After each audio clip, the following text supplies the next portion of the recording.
People living narcissistic relationships carry the unwanted burden of chronic blame. The blame that it is me who caused this to myself, that it is me who stayed in the relationship and I should have left earlier.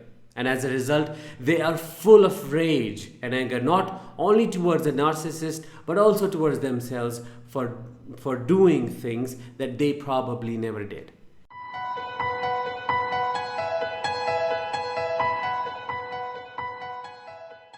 Hi, my name is Danish and I'm a narcissistic abuse recovery professional, and today in this episode I'll be talking about 5 reasons why you as a victim of narcissistic abuse blame yourself and how to deal with this chronic blame. Before we get started, make sure that you subscribe to this channel by pressing that subscribe button and push that bell icon to stay updated with every latest piece of content that I post here on this channel. So the number one reason is the chronic manipulation and gaslighting that happens in the narcissistic relationship. As you and I both know that a narcissist is a master manipulator, and at the core of this relationship is the chronic gaslighting that changes and twists the perception of reality of the victim. It's like the slow poisoning. It doesn't happen at once. The narcissist shows you that best version of themselves in the beginning of the relationship, but it does not last long. The only reason they show it is that they want to have the absolute control over your personality, your feelings, and once they know you are in the trap, the nature, the behavior, the personality starts shifting and changing. And when it happens, the devaluation starts. And one of the core components of devaluation is that they start changing your reality. They start brainwashing you. They start messing up with your head by making you feel that you are not enough, by eliciting insecurity and deep shame, by making you think that you are the cause of every problem that happens in the relationship.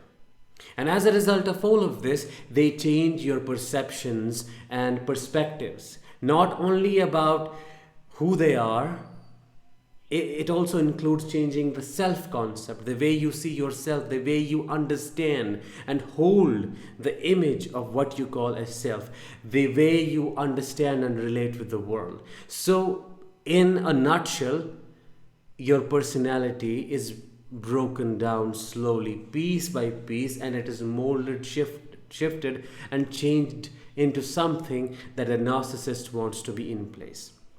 So they keep suggesting things, they keep lying about things again and again and again, and if it keeps happening for months and years, ultimately your brain accepts their version of the reality and you start disconnecting from yourself.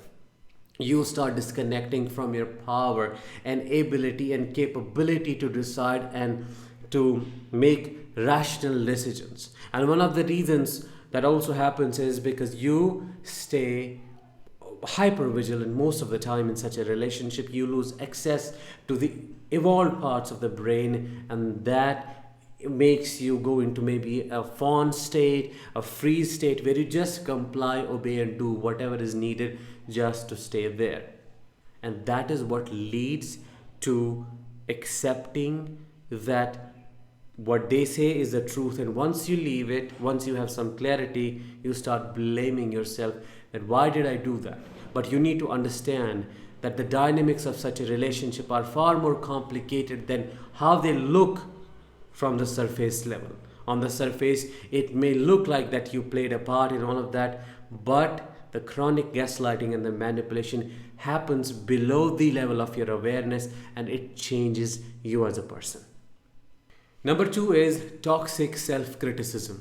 If you are a survivor of childhood trauma, you certainly would have that inner critic, that critical voice that puts you down all the time, that makes everything your fault. No matter if it is or not, you are the one who needs to change. You are the one who needs to put in more efforts. You are the one who needs to rethink things, who need to change their ways. And if you are such a survivor, if you have that voice within you, you become the bait, the perfect bait for the narcissistic manipulation. Once you are in such a relationship and once the devaluation stage starts, they start breaking you down, as I explained earlier, and as they start breaking you down, the activation of the childhood wound happens at the same time.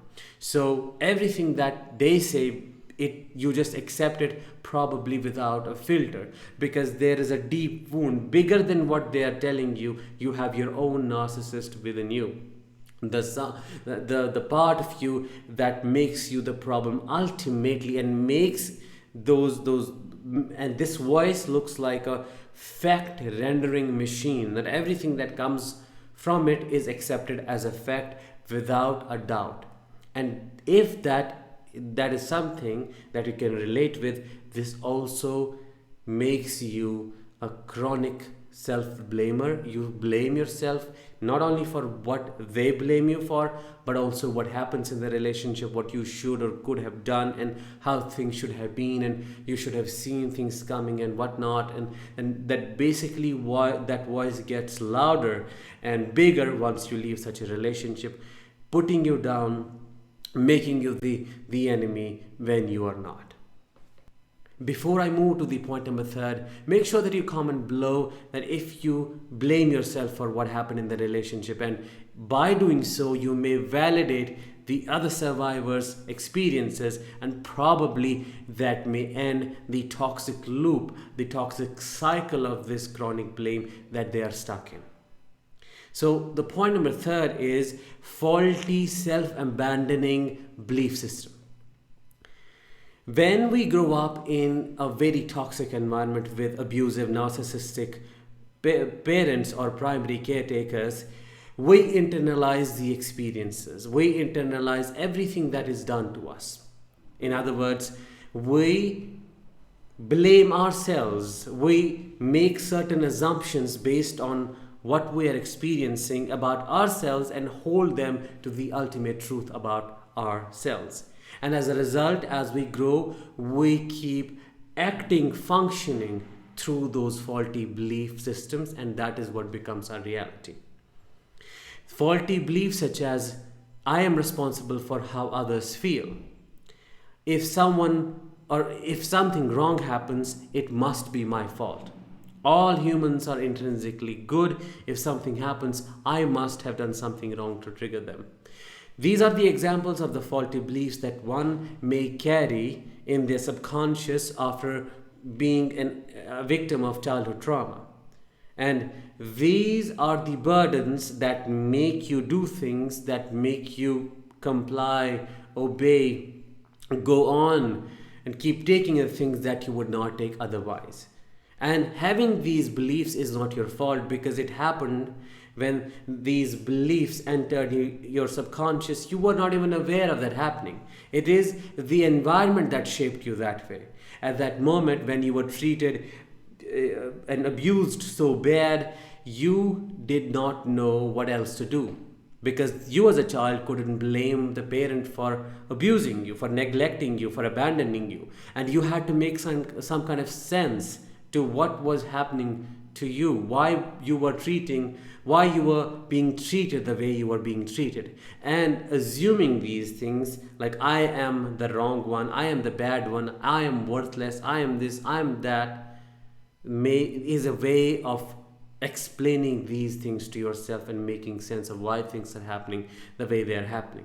Also, your primary caretakers also contribute to the formation of these faulty beliefs. For example, if you're always told that you're worthless, or you're fortunate enough to have this and to have that, ultimately you start believing that, and you start seeing yourself so low and so little that everything just becomes and looks like a gift. Like, you are so fortunate to have this person, at least I have them, at least they're talking with me, at least this, at least that. So these justifications and these faulty belief systems always play a big role in keeping you in this relationship. And having this faulty system contributes to why you stay in the relationship. But later, when you leave such a relationship, you might start blaming yourself again because of these faulty beliefs, because you're assuming, well, if this happened with me, it must be my fault. maybe I did it to myself because I'm bad, I deserved it. Things like that. This is how you justify, and this is why you blame yourself for the things that happen the way they do. And this is why you blame yourself for the things the way they happened in the relationship. Number four reason is that you are not believed as a survivor. Narcissistic abuse is very subtle and hard to recognize. And to be honest, it really breaks my heart to see so many survivors trying to find some kind of validation, even in their own family.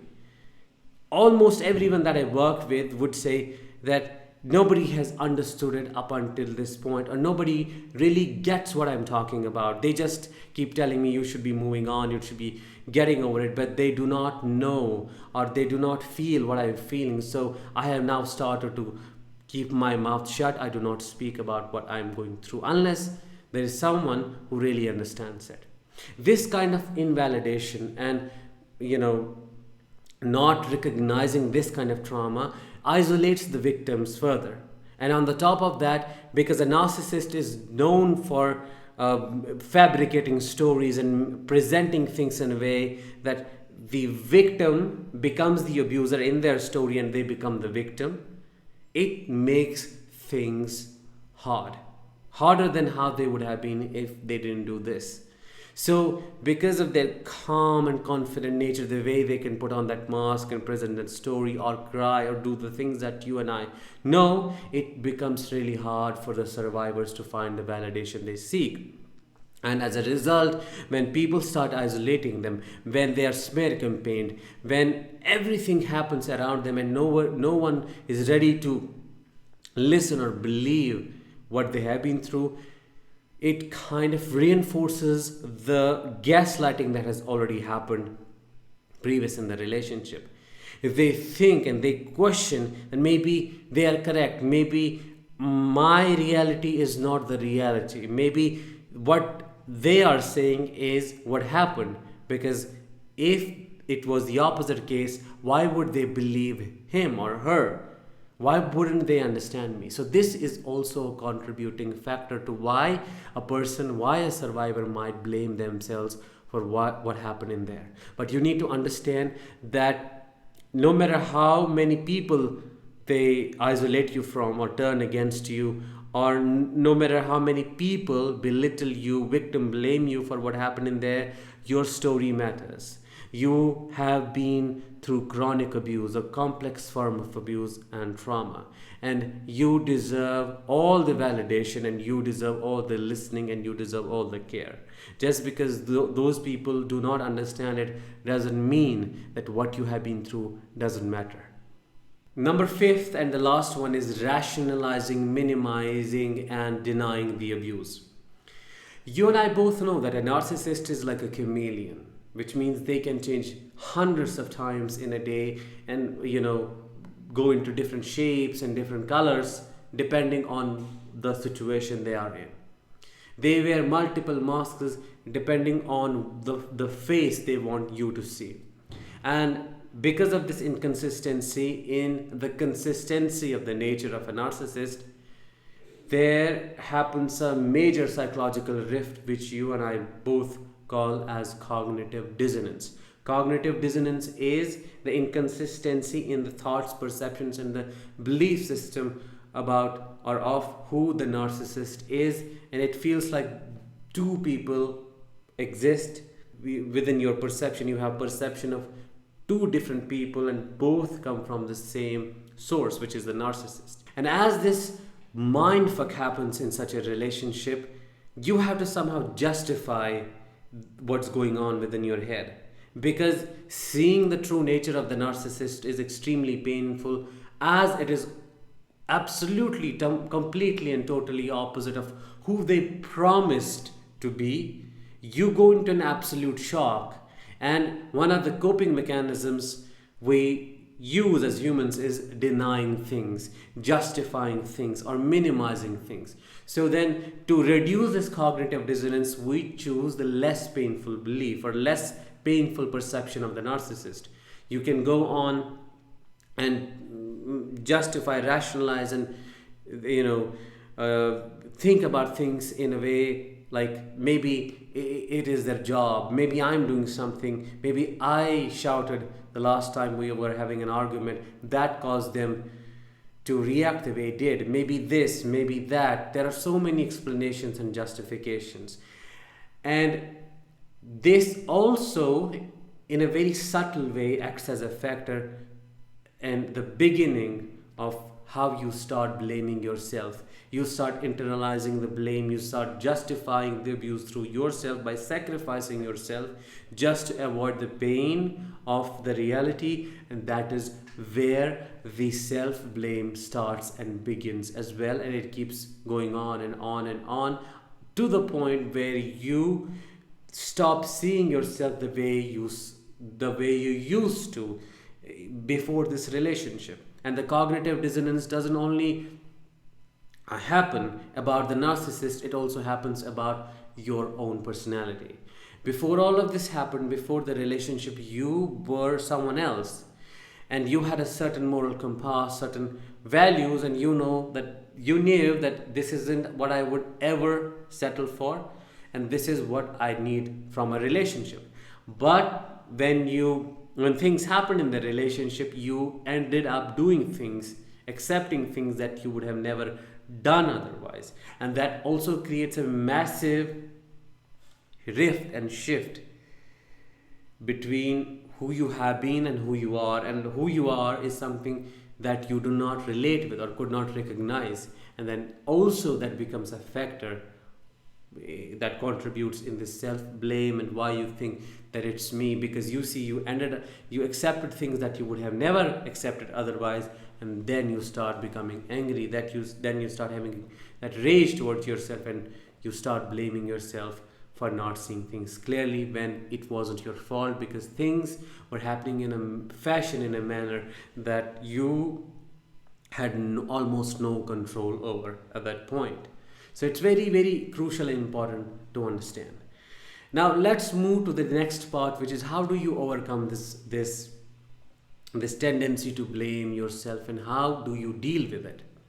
The best way to understand and overcome this blame is by understanding the complex dynamics of the abuse, by understanding what cognitive dissonance and trauma bonding does to your brain, how it changes, how it induces the same traumatic injuries as would any other chronic and horrific form and kind of trauma. You need to understand that you can only take responsibility for things that you have that are under your control, but the way these things happen in such a relationship, you may not probably agree with me, but you almost lose all of the control. Let me give you an example. If the narcissist keeps gaslighting you, keeps isolating you, keeps triangulating you all the time, you can only resist this to a certain level. But they when you break the threshold, when you hit the threshold, you start your reality, your perception of the reality starts bending, and you almost start seeing the things through their eyes. It's the psychological phenomena that happens, and it is caused by this chronic form of brainwashing. And when we talk about brainwashing, we talk about losing control. It's like someone is feeding you poison in a way that you do not know that you're being fed poison. However, you see the impact of it. It's like you're sleeping in a room full of carbon monoxide. Carbon monoxide is a smell-less gas that you do not know is present in the air. You know that you are inhaling it only when you feel dizzy. So if you stay in there, you die. Or the only way you know that you inhaled something is when you leave the room and you can breathe in the fresh air. Otherwise, it becomes a normal for you and you just get used to it. That is what this abuse is like. So there is nothing that you should blame yourself for. Of course, there is a component where we need to hold ourselves responsible for the things that we did, for the red flags that we saw, and why we did not act when the time was to act, and why we stayed when we should have left. But as I said earlier, the responsibility is only this much, because the narcissist contributes to this the whole controlling dynamic, and makes everything, shapes everything in a way that you are left with almost no choice to decide what to do with them, what to do with this relationship, what to do with yourself. So I really hope that it really helps you to see yourself more compassionately and understand these dynamics and blame yourself less. I'll talk with you very soon in the next episode. Till then, let the healing begin.